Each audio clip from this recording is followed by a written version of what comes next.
Om Namo Bhagavate Vasudevaya. Om Namo Bhagavate Vasudevaya. Om Namo Bhagavate Vasudevaya. Welcome to today's reading from Brilliant as the Sun, a retelling of Srimad Bhagavatam, Canto 4. We are going to conclude chapter 25 today, King Puranjana. Mukam karoti vachalam, pangum langayate girim, yat kripatamam vande Shri Gurum Dinatarinam, Paramananda Madhavam, Shri Chaitanya Ishwaram, Hari Om Tatsat. Verse 31. Puranjan stretched his arms toward her. My mind is captivated by her coy glances and alluring smiles. Powerful Cupid has taken control of my heart, and therefore I beg that you be merciful. Framed by your scatterish bluish hair, your face with gorgeous eyes and eyebrows is most comely. The sounds emitted from your mouth are also captivating, but out of shyness you avoid my gaze. Please raise your head and look at me. Verse 32. Puranjan moved closer to the girl, his face flushed and his lips parted with desire. She lifted her head and their eyes met. Stunned by a surge of overpowering lust, the king's mind went blank. It was plain from her look that she was attracted to him just as he was to her. His heart leapt as she began to speak, her voice resembling the jingling of small bells. Verses 33 to 35, she said, Dear King, I do not know who my parents are, nor do I know much about my associates. All I know is that I am here now. I do not even know what will happen next. Indeed, I am so foolish that I am not even interested to know who created this most beautiful region where we stand. I think of these men and women as my friends, and all I know about the snake is that he never sleeps but protects this city even when I sleep. That's all I know. Verses 36 to 40. Let us leave aside details about my name and origins. Somehow or other you are here, and this is my good fortune. It seems you have a desire to enjoy, and I, along with my friends, shall do our best to fulfill your every wish. Stay here in this city of 9 gates with me, and I shall supply everything for your enjoyment. You can live here with me for 100 years. Now that I have met you, it is not possible for me to accept any other man. Surely no one else is as conversant with the pleasures of methods as you. Those who do not know how to gratify the senses in this life and the next are worse than ignorant animals. With the dainty fingers of one hand, she played with the hair as she continued, In this material world, only married life brings all kinds of happiness. By following the ways of religiously married men and women, we can enjoy prosperity, sense gratification, children and grandchildren. Why, we can even attain liberation. What to speak of fame and elevation to higher planetary regions? None of these can be achieved by renunciants. They cannot even imagine such happiness. I have heard from authorities that married couples satisfy not only themselves but others too. By marrying me, you will please your forefathers, the gods, great sages, saints, and people in general. Householders benefit the whole world. Verses 41 to 42. The woman moved closer to Puranjan. Oh, my dear hero, what a woman in her right mind would not accept you as her husband? You are so famous, magnanimous, and handsome, and you are here now and available. Look at your muscular arms. They resemble powerful snakes. What woman could resist them? By your attractive smile and forwardness, you relieve the distress I felt for want of a husband. I think you have traveled the earth just to find me and give me shelter. Narad paused, examining the king's demeanor. He was listening with rapt attention. Disappointed that Narad had stopped, he said, Did they marry? Verses 43 to 46, Narad chuckled. Oh yes, by mutual agreement they entered the city and enjoyed together for 100 years, sweetly eulogized by bards. Puranjan would swim in the lake during the summer season, surrounded by many women. Let me tell you about the city they inhabited. One of its 9 gates, 7 were on the surface and 2 were subterranean. These 9 gates all led to different places, and all were used by the city's governor, Puranjan. My dear king, of the 9 doors, 5 led towards the eastern side, 1 led toward the northern side, 1 toward the southern side, and 2 led toward the western side. Now hear their names. Verse 47, two eastern gates were situated near each other. They were called Khadiyota and Avirmukhi. What strange name, said Prachin Barhi. Does Khadiyota not mean glowworm and Avirmukhi, torchlight? Narad smiled, nodded, and then continued. King Puranjan used these two gates to go to the city of Vibhrajit, accompanied by a friend named Dyuman. Prachin Barhi rubbed his chin. Vibhrajit means form, and Dyuman meant sunshine. Surely this was not a factual history but an allegory. What else would explain the strange names? Verse 48, Narad went on. In the east there were two gates named Nalini and Nalini, which stood next to each other. King Puranjan would go through these gates to travel to the city of Saurabh, accompanied by a friend named Avadhut. King Prachin Barhi interrupted Narad. This is an allegory, is it not? Narad smiled in confirmation. Nalini means whole, Avadhut means air, and Saurabh means smell. So it means Puranjan, the embodied man uses air to enjoy fragrance through his two nostrils. Am I right? Asked Prachin Barhi. Exactly. Prachin Barhi pressed his forehead. What exactly was Narad's point?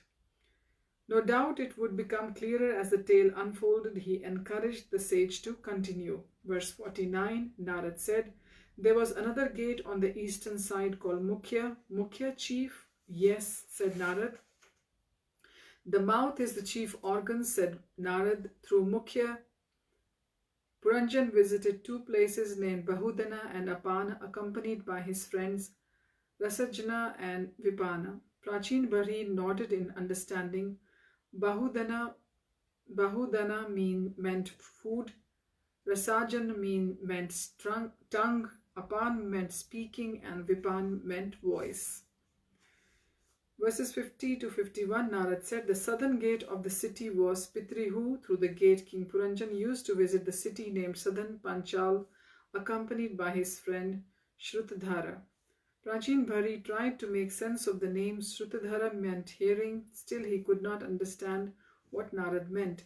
Narad said, the right ear is called Pitrihu because through it one hears mantras for performing materialistic rituals which promote you to the celestial Pitriloka. On the northern side of the city was the gate named Devahu, through which Puranjan would travel with Shrutadhara to Uttar Panchal. Prachin Barhi held up both hands and shook his head. I guess this means the left ear.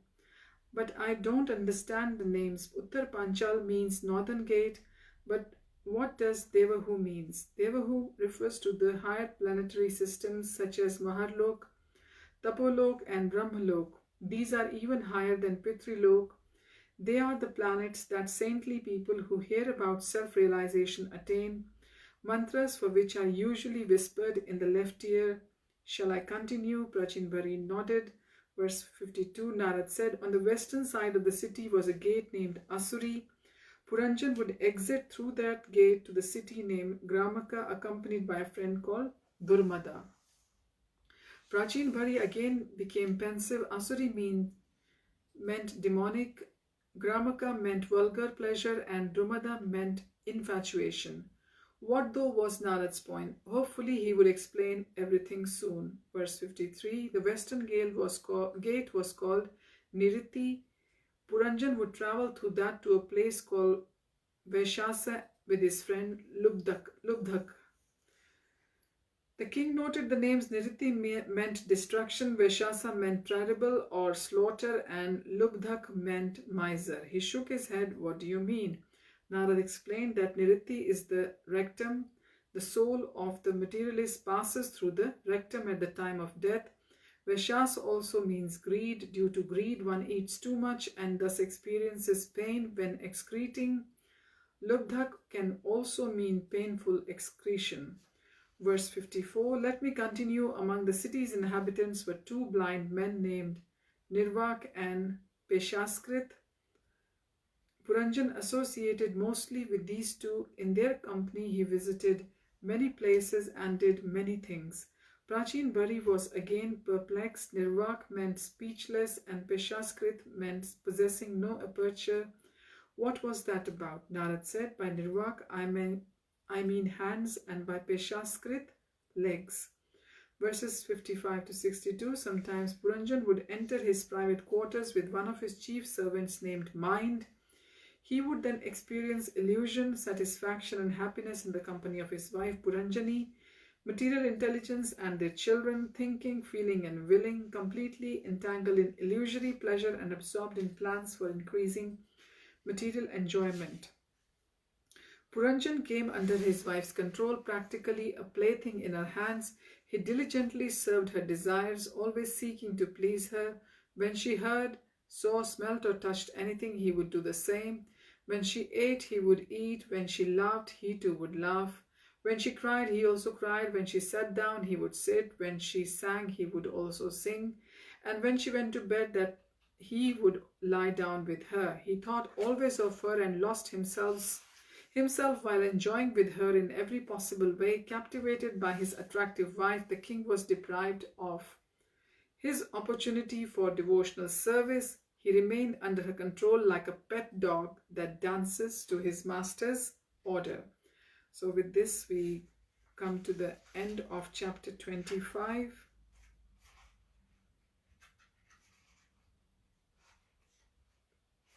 Which was King Puranjan. And we will begin chapter 26 as well, because it's quite a small chapter. The title of the chapter is Puranjan Goes Hunting. The allegorical King Puranjan tries to enjoy his senses.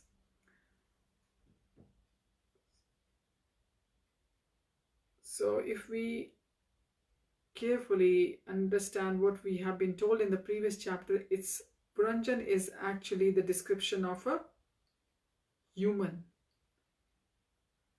body, because human body is actually a city of 9 gates. So he's the allegorical king. So let's start chapter 26. Prachin Bhari leaned back on his throne. Narad was obviously instructing him about his own life. He, the king, was Puranjan. He was curious to know the allegory's message. Verses 1 to 3, Narad continued. One day Puranjan desired to go hunting. Donning his armor, he mounted his golden chariot and set off for the forest with his 11 commanders. The vehicle was equipped with a great bow and an inexhaustible quiver of arrows, as well as 2 explosive missiles and 5 other weapons. His chariot had 2 wheels which rotated on an axle, reins, a driver, a sitting place, and 2 poles, to which were attached the harness.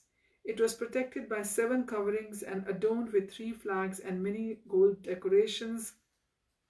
5 swift horses pulled it in different styles past numerous obstacles. Verses 4 to 5. Although it was difficult for Puranjan to give up his wife's company even for a moment, on this day, enthusiastic to hunt, he set off without her, influenced by demonic tendencies. He mercilessly killed many innocent animals in the forest. Prachin Bhari frowned. Great sage, do not the scriptures encourage kings to hunt? Even if hunting here is a metaphor for sensual enjoyment, that too is encouraged by the scriptures.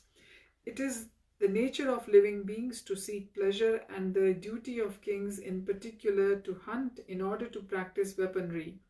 Why are you criticizing this as demoniac? Verse 6, Narad replied, the Vedas do not encourage these things. They restrict them. Foolish conditioned souls, influenced by the modes of passion and ignorance, are inclined to eat meat and fish, indulge in sex and drink liquor. The Vedas curb these tendencies by allowing you to hunt animals only on certain occasions. They must then be sacrificed to the goddess Kali. Then you can eat. You cannot hunt and eat whenever you like. Similarly, the scriptures restrict sexual indulgence and drinking liquor. Sex is confined to marriage and liquor consumption to specific days only. Prachin Bhari swallowed hard, remembering Narad was the mind-born son of Lord Brahma and guru of the great Dhruva. He desisted from further argument. Verses 7 to 8, Narad's face softened. My dear king, try to understand the scriptures correctly. If you apply Vedic injunctions properly, you will not be bound by the karmic reactions. Without proper scriptural understanding, you will be misled by your pride and whimsical notions. Such behavior will never purify your heart. Rather, you will become further influenced by the modes of passion and ignorance and lose your finer discrimination. Mental speculation causes one to be perpetually lost in the cycle of birth and death, sometimes degraded to a microbe in a stool, and other times elevated to a birth in Brahma's planet. So, what a contrast of the two births a soul can have. Difficult truths to hear. None of the court Brahmins had many creatures with his sharp arrows. They were distressed, they could hardly bear to see the animals suffering. Puranjan slew numerous wild beasts, including rabbits, boars, buffalo, bison, black deer, porcupines, and many others. He continued with his killing spree until he felt exhausted, fatigued, hungry, and thirsty. He returned to his palace where he bathed, ate a wholesome meal, and then rested. Verses 12 to 13. On rising, he dressed smartly, scented his body with sandalwood, and put on flower garlands. He then set out to find his queen. Although eager to be with her again, he was unable to find her. Then he listened. Prachin Bari began to imagine the scene. It was one he had often experienced. Verses 14 to 16. Puranjan entered the inner chambers. Where was his wife? He spotted a maidservant and called out to her, "Is everything well with you and the queen? I cannot find her anywhere." A home without a mother or devoted wife loses all value. It's like a chariot without wheels. What wise man would remain there? Please tell me, where is that beautiful woman? She always saves me with her good intelligence when I'm drowning in the ocean of material existence. Verse 17, the maidservant replied, "Your Majesty, we are worried for the queen. She's acting strangely." She led Puranjan to the queen's sulking rooms. "O chastiser of enemies, kindly look over there. See how she lies on the bare floor." Verses 18 to 20. Puranjan gasped. The queen looked like a renounced ascetic sleeping on the earth. He ran over to her. Why had he left her and gone hunting alone? That had been a mistake. The king spoke gently. "Sweet lady, please arise. Your servant is here. Tell me what is wrong. How can I please you?" The queen averted her gaze. Puranjan stroked her head. Was she pretending to be angry out of love? She pulled away from him. Puranjan's face fell. He needed to pacify her with sweet words. He touched her feet and eulogized her in silky tones. Gradually she softened and allowed him to embrace her and sit her on his lap.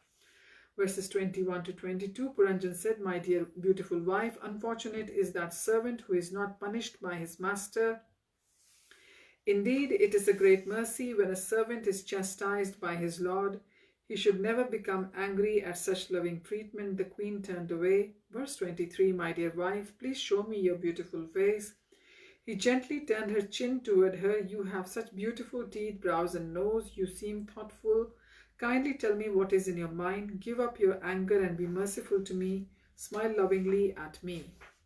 She slowly raised her eyes. Puranjan heaved a sigh. "When I see a smile on your beautiful face, your dark hair, your raised nose, and hear your sweet talk, you become even more beautiful to me. I am your most obedient servant." The queen began to cry and placed her head on Puranjan's broad chest. Verses 24 to 25. Puranjan gently wiped away her tears. "Know me to be a powerful hero, and you, my beloved consort. Tell me without fear if someone has offended you. I am prepared to punish anyone for your sake, except a Brahman or Vaishnav. My dear wife, I have never seen your charming face not decorated with tilak, nor have I seen you looking so cheerless and morose. For the first time, I have seen you soaked by your tears, and your lips, usually resembling bimba fruits without their reddish hue." Verse 26. The king drew her close to him and spoke in a husky voice, "My dear queen, I should not have gone to the forest without asking you. Forgive me." He kissed her lips lightly. "Thinking of me as your most intimate servant, you should still show me favor. Out of lust for you, I am suffering. What attractive woman would neglect her passionate husband and refuses advances?" And so with this, we come to end of chapter 26. Puranjan goes hunting, and next time we will read from chapter 27, Puranjan ravaged by time. So thank you for joining, and these chapters, they force us to think how to utilize our human life properly and not just to succumb to the 5 evils which we are always surrounded by: lust, envy, greed, and so on. So thank you for joining. See you next time. Hari Om Tat Sat. Hare Krishna.